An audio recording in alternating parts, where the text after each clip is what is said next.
Hey guys, welcome back to Beast Quest Special 11, Viktor the Deadly Archer. Let me just do my notes here real quick. There we go. Yeah, I think that's how I pronounce the name. Anyway, just to get my notes sorted, I do have a list up of what the next beast is.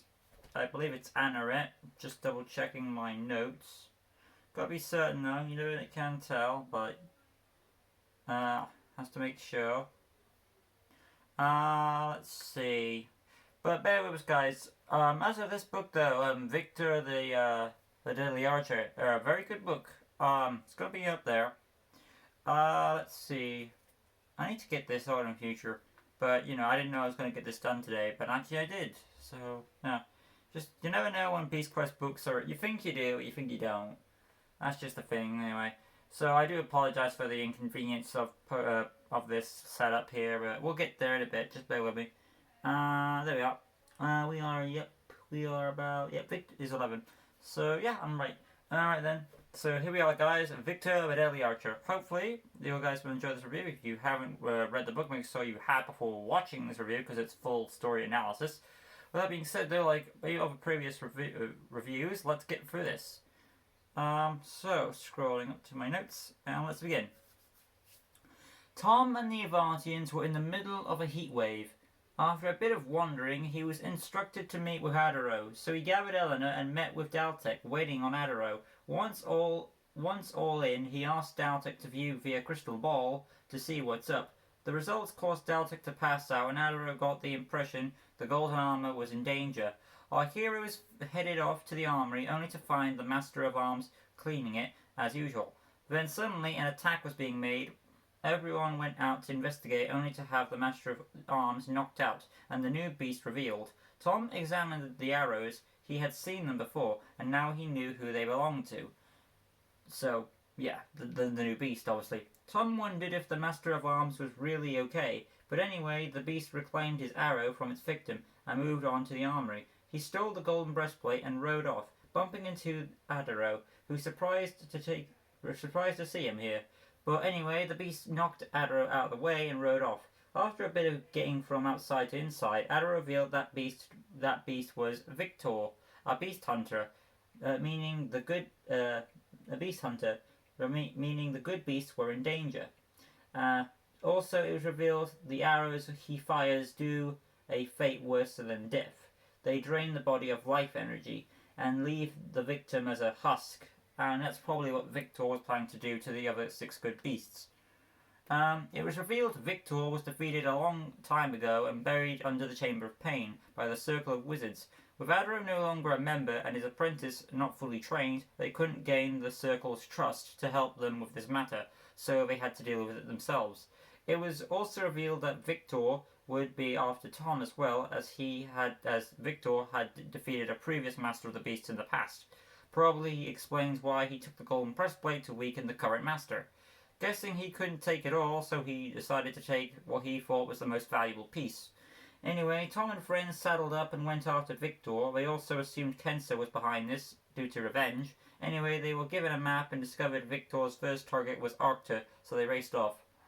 Alright then. Tom and friends rode off, coming across a couple who the male was hurt. They explained a rider in gold ran by. Eleanor gave something for the man, and they now knew that Viktor was wearing the breastplate. If it was him and he was wearing the armor, that's stupid, because we established the armor only bonds with good-hearted people or beings, so it wouldn't work. Anyway, they discovered Viktor's trail ended in the Forest of Fear. Was he taking a break? Well, Sampeo's galleon was revealed with the duo Sampeo and Kensa aboard. Our heroes got into a scuffle, and when they flew off, going after something called Loss. Yeah, Daltek showed via vision that Loss was a beast in the forest. Probably Viktor was going after that, and now it seems he had competition. So basically, Kensa and Sampeo want to go after Loss, and then you've got Viktor who also wants to go after this lost creature. So it's like a competition there to go after this guy. But yeah, Our heroes pressed on when suddenly they discovered. Well, they'll tell you about before I read that chapter. Like, if Kensa did revive, we never figure out how he comes back, but it's assumed Kensa did it. But Kensa basically, Victor wants the beast dead. Loss, who's the beast, wants him dead, and so does the pirates also kind of want him dead, so they can be mounted on the wall as a trophy. So I guess being lazy, so that's why they sent Victor to do it, so he could slay Loss for them for his own motives, which we'll get to. Okay, our heroes pressed on when suddenly they discovered the new beast, Loss, who seemed to be going crazy. He attacked our heroes, and after a brief battle, the ruckus attracted Victor. But instead of charging through, now he wore the golden breastplate. He seemed confident he could defeat Tom without the need of his undead steed. Shows the beast has some honor within him, like Ferric did. Tom and Victor fought for a bit, and it seemed Victor was winning. He was planning to go after Eleanor and Loss when Tom forced him back, allowing Loss and Storm to escape. Tom swiped the golden breastplate back and knocked Victor down. However, it was revealed Silver got hurt, possibly killed in the scuffle. Victor recovered and shot an arrow at Storm, draining his horse's strength and applying it to his own. Then he aimed his bow at Tom. I should have mentioned this prior, but as you saw, every time the arrows hit the target, it drains the victim and gives the strength / power to Victor himself. Tom was saved as the beast was pushed back. Tom was saved as the beast was pushed out of the way. Victor decided to leave and go after Loss. Our heroes mourned for their animals, Silver, who was alive but badly hurt, and Storm, suffering a fate worse than death. But regardless, they pressed on, encountering Loss, and this time they managed to calm him down. Now they had to lure Victor into a trap. Tom set up decoys around the area, then soon enough Victor showed up. Believing he had claimed his hunt, however, he realized he had been tricked and was tossed by a boulder into the swamps.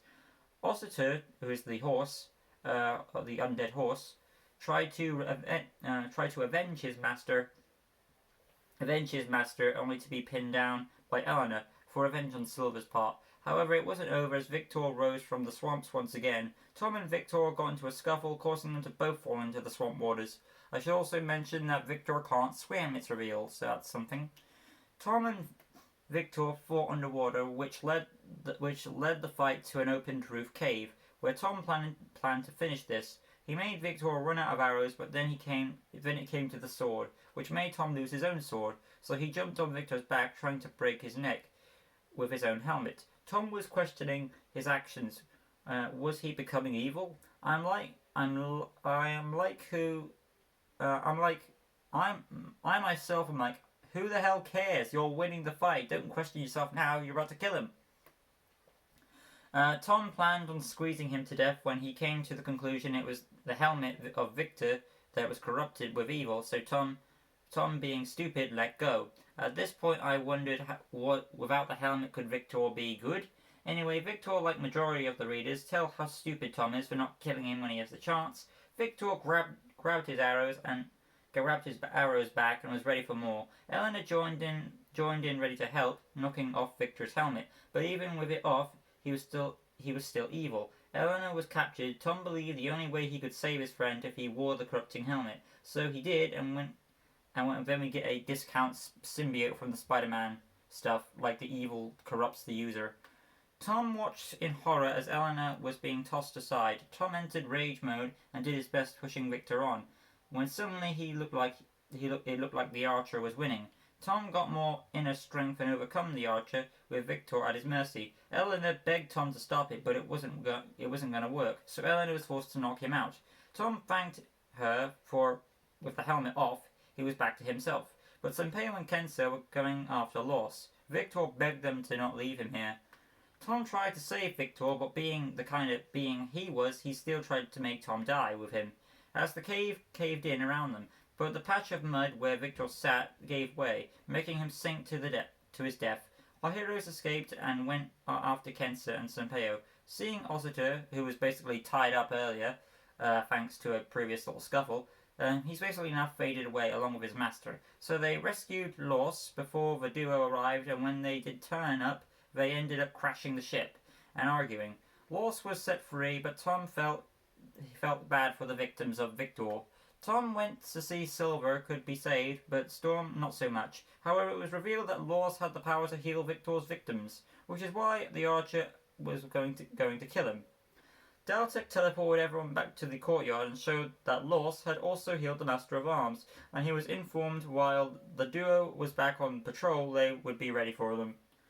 But, whew, yes, guys, that is the story analysis for Viktor the Archer. Overall, I went out through that pretty well, I thought. A few scuffles here and there, but nothing too major. We had a lot of fun with a lot. This is a fun book. It's not the best, I would say, but it's a fun one, I'd say, compared to the other ones. We get a lot of good stuff. This is going on to the character section now. Tom is the main character of this book, obviously. He gets a challenge with a new type of beast to fight with a rider and the beast itself. So you got the horse and you've got the rider itself. He gets to learn more about different types of beasts, like these hunter beasts, like these assassins. We do get a lot of different types of beasts, and we've come across this type of beast before. Like you have like your personal assassins, like beasts like Arax, and this one kind of fits into that category and kind of doesn't. Like he's basically assassinating what he wants to assassinate. That's genuine. And of course he's old, he's under the Chamber of Pain, he's got knowledge, he's a more intelligent beast compared to most gruff ones, so that gives him something to work with. He was under the Chamber of Pain, like I said, and Kensa probably revived him to go after a loss, and basically they have their own motive for going after him, which is they wanted him to basically put as a trophy on their wall, which is kind of a weak reason, but whatever. I guess Kensa wanted to bring my thoughts are that Kensa wanted to bring the beast back just to get after Tom as well, and Sapeo wanted it for the greed, obviously. Anyway, but yeah, as it stands though, Tom's arc, of course, gets better down the story. He first is concerned about himself, and about the armor, and then about his friends, and then it gets back to himself with a corrupting helmet. So overall, he gets juggled around where his morals lie. Elena, she doesn't get much to do, but she does get her moment to shine when Silva gets hurt. So she gets her moments to get revenge on Viktor there, so I do like those highlights. Kensa and Sampaio, I'm going to do them together because they're basically a duo in this book. They literally have no purpose but to be comic relief villains, because Viktor is essentially a serious one. Where they're just like, oh, what's the plot for these two? Well, I just figured out my self-knowledge when I got, like, how did Viktor come alive? There really is no fully justification. Like, Kensa never says I was responsible, but we can assume Kensa did it, and, they have motivation for doing it. Kensa wants to get revenge on Tom, probably Sampaio as well, but Sampaio's more in it for the greed, because he wants the trophy. That's basically that I can see out of it. But, they get... And I can understand why they didn't get much time to do, because, like, it is a special, and the Beast took most of the screen time. But it was nice having a secondary force go up against he wasn't really the secondary force wasn't more against the Beast but against our heroes. So our heroes had like two forces to look out for. So that kind of was a good idea and concept, but they couldn't execute it poorly due to how much time they gave Viktor. Moving on to Los, who is the secret beast that is the target of Viktor. He is an interesting beast. Like, he's very simplistic. He kind of reminds you of Kragos and Kildor, where you've got this, like, fused together stag, and he's got this, it's revealed at the end why he's so useful. Kind of reminds me of Narnia, but at the end it's revealed his enchanting power is that he can revive all the victims that Viktor has killed. So that's cool. He does have his moments of trust, but when he calms down and realizes that Tom's on his side, he's a good one. So it's a nice little humble story with him there. Moving on to Viktor and Ossator. I believe I'm pronouncing the horse's name right. Hopefully I apologise. But Ossator. We'll go over Ossator first since he's like least of the important of the two. But he's an okay beast. As a horse. Like, he's a loyal steed, he's faithful to his master. He was going to help his master at one point when he got, like, beaten and fell into the swamps. He respects his master. He doesn't disagree with him at any time. He's loyal either by spell or by trust, call it what you wish. But he'll easily deform and reform when he's needed. And when his master's fully dead, like, there's no reason for me to live now. I'll wait till he's revived again. So yeah, he's probably a very loyal character, even though there isn't much to his character. But as it stands, what we do see, he has no really intention of an evil beast himself. Maybe Viktor himself is. Well, yeah, Viktor himself is evil. Viktor himself is evil, but I don't think the horse is evil. It's just that his masters, kind of like Pokemon, like, you know, the Ekans and Coffin Pokemon reference. They said that themselves, that Pokemon aren't evil, Master is evil. So it's kind of reminds me of that Jesk and their vibe. So I kind of like that idea. Moving on to Viktor, who I'm pronouncing as Viktor, because it sounds more intimidating than just the word Victor, because Victor is like a name. So Viktor. Viktor is a interesting beast. He's intelligent. He's smart. He's a nice foil to both Tom and Eleanor with his weapons, with a bow and a sword. And then you've got his he's got a nice foil to the golden armor with his own corrupting helmet, which not only I first thought it was the corrupting helmet that made Viktor evil. Maybe this is all just theory at this point, but I think the helmet was what turned him into an evil beast, and he's wearing it so long that it's bonded to his brain. Because when you see at the end, you see his brain is all screwed up. So maybe that's why I think the helmet got so much to him that he himself became pure evil, and I guess his horse was maybe a part of the curse. But since the horse didn't wear the helmet itself, it was still loyal. That's just my theory on the subject, but. We do a lot of good character. Viktor is a smart huntsman. He's smart. He's able to talk to Tom at times. He proves a match for our heroes, beating their animal psychics. And then it goes into this engaging fight that takes place from the forest to this underground current under the swamps. And he gets finished off in a cave. And he's got his arrows that he pulls out of his back. He's got a lot of good abilities there. And it's revealed that he can't swim, and he still requests mercy. So there's a lot of interesting things to play when you've got Viktor. Viktor is a very unique beast, and it's going to be interesting how he's going to be portrayed when we get to Battle of the Beast tournament for Adam Ferns / the Adam Archives channel. So that'd be awesome to do. But yeah, that is Viktor, the Deadly Archer. Hopefully you guys enjoyed it. If you did, you know what to do. Smash the like button, subscribe, that good stuff. Hit the notification bell right in the corner down below. So you can stay tuned for all LEGO DC, Seabrams, custom builds, and Beast Quest related topics on my channel, and various other sources that is there. But that's all from me. Hopefully you guys have enjoyed it. But next video, we shall be continuing on. Probably more LEGO customs coming your way. Maybe not today, maybe, we'll see. But the next Beast Quest review is obviously going to be Anaret, the First Beast. So I'm just going to check my details just to be sure that is the next book, because I don't want to screw it up. But I'm pretty sure it is. The Anaret, the First Beast, is up next. So join us up for that one. Till next time, like always. Oh, one more thing. Upcoming Q&A. Also, in the way, if you haven't already, make sure to put your questions in for the upcoming Q&A coming on July 16th. For that, from me, I'll see you next video. Till next time, like always. Peace.